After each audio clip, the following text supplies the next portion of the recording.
Ayan mga idol, meron tayong nabili uling mga old coins mga idol. Ayan o. Meron pang mga naka blister pack. Ayan o.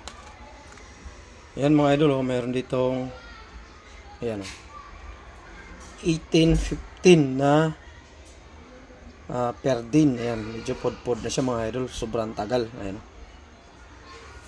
8 reals. At meron ditong ayan o, bali dalawa yung per din. Ito naman ay 1816. Ayan. Ayan mga idol, 1816. At meron ditong may counter stamp. Ayan o. Ayan o mga idol. Ayan. On peso, Chile. Ayan o, Chile. At meron ditong ayan o. Ang tawag dito mga idol ay amulet or anting. Ayan o. 1872.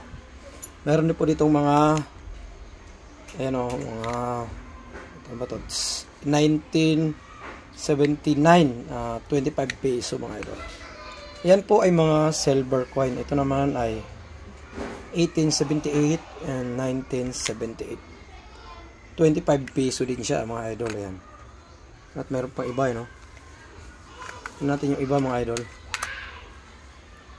Yan, ito ay 50, you know, 50 pesos. Yan. 50 pesos.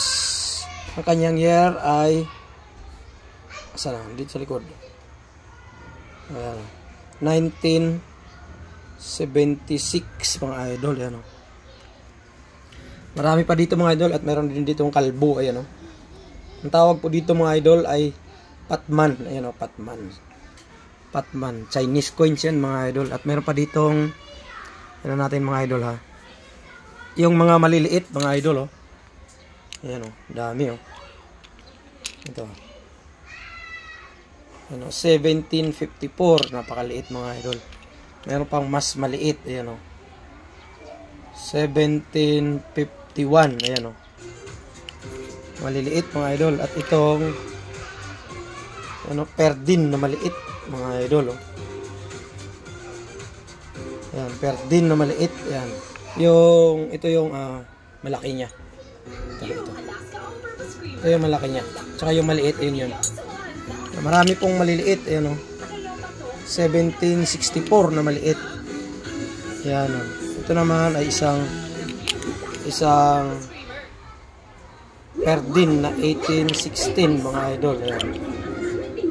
At marami pa. Ito naman ay ano to, 50 pesos mga idol. Ang bagong lipunan. 1977. Ayan. Pag mayroon po kayong mga ganito mga idol, PM lang dahil bibiliin po natin yan mga idol.